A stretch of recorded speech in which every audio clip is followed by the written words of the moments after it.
I'm happy to rise today to speak on the Building Legislation Amendment to Domestic Building Insurance New Offences Bill 2023. Although this side of the chamber does not oppose this bill, I feel as though, being one of the probably few people in this chamber that has actually been in this industry for 30 years, that this bill doesn't go far enough. Now, first and foremost, I'd like to thank the staff for the bill briefing. It was quite informative, and I can appreciate they probably put a lot of work into this bill. But I don't see this bill in any way, shape or form protecting consumers.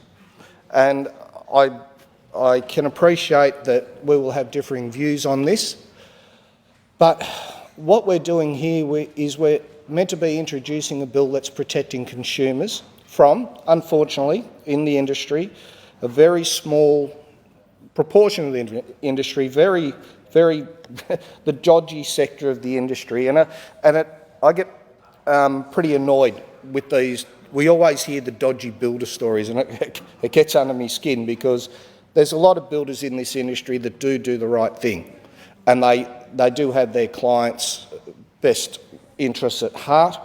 And I actually feel really sorry for consumers when they get caught up in this, because, to be honest, building a house should be a really great experience. I mean, it is singly the biggest investment most people will make in their lives, and you should be able to open the doors and be excited and watch your kids run into their bedrooms and enjoy the space. And unfortunately, for the few absolute dodgy builders in this industry, so I just nearly slipped. They spoil that for many. But I'll say why I don't think it goes far enough.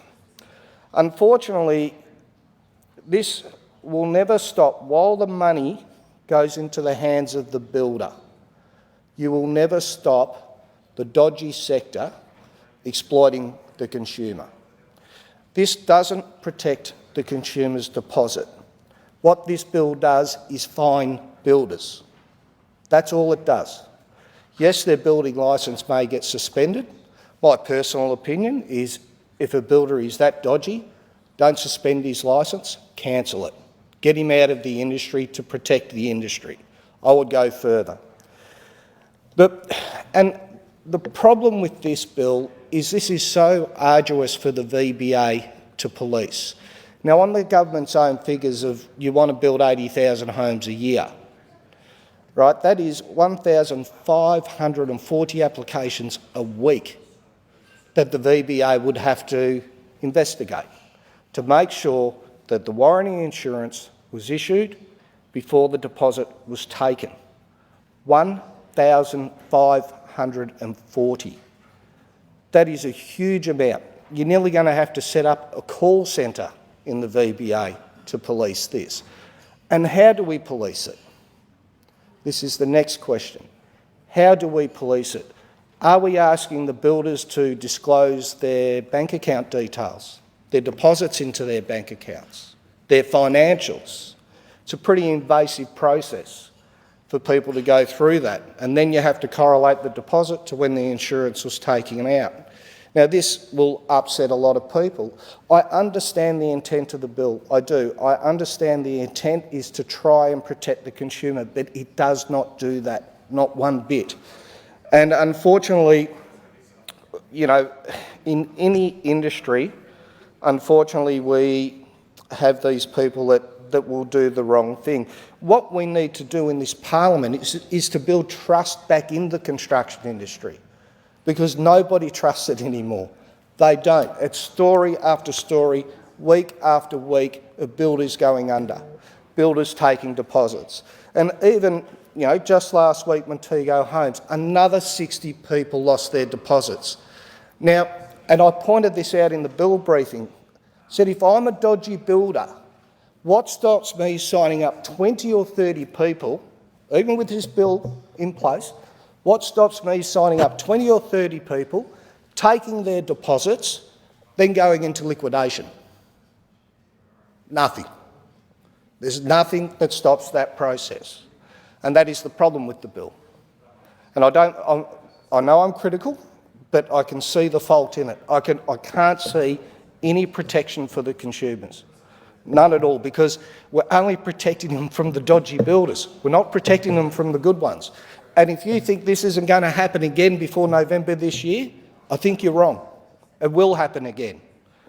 The best solution for people not to lose their deposits is for the deposits to go into trust through the VBA. Very simple. The deposit goes into trust. The consumer pays the deposit into the trust, doesn't go to the builder. You generate the VMIA insurance, that deposit is released back to the builder. That is 100% protection. That is the only way you can protect the consumers with the dodgy builders in this industry. It is simple, and it is simple because everything is address driven. Everything is by address. Every house has a lot number. Every house has a street number. It is easy to cross-reference to release that deposit back to the builder. And if a builder is organised, it doesn't take long to get the insurance. You go online, you put in the contract amount. They tell you what your premium is. You pay the premium and it spits it out. It is literally a 5-10 minute process. So if a builder is organised, he will know he will have a client signed up. That client has put that deposit into trust, produced the insurance, deposit release. That deposit never goes into the builder's hands until the insurance is done. That is the simplest solution to the current problem we have.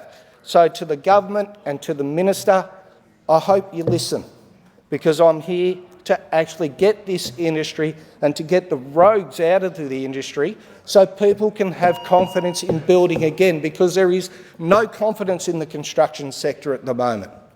That's why our dwelling numbers are down. That's why even we have 21,000 less trades today. 21,000, because people have lost confidence. So we need to get the confidence back so the consumer has the confidence that their house is insured. Because I can tell you now, this bill will not stop the rogue builders in the industry. It never does. Every industry has rogues. Accountants have rogues, doctors have rogues, builders have rogues. And they're the ones we need to weed out. And I will repeat this again. If a builder does the wrong thing, if a builder deliberately takes deposits and does not have the insurance, do not suspend his licence, cancel it. He shouldn't be in the industry in the first place, because if he's that dodgy, he can get out. That is where I'm going to leave this contribution. I hope the government has listened, because I think my way is a better way. I think it should help the government, but my way definitely helps the consumer. Thank you.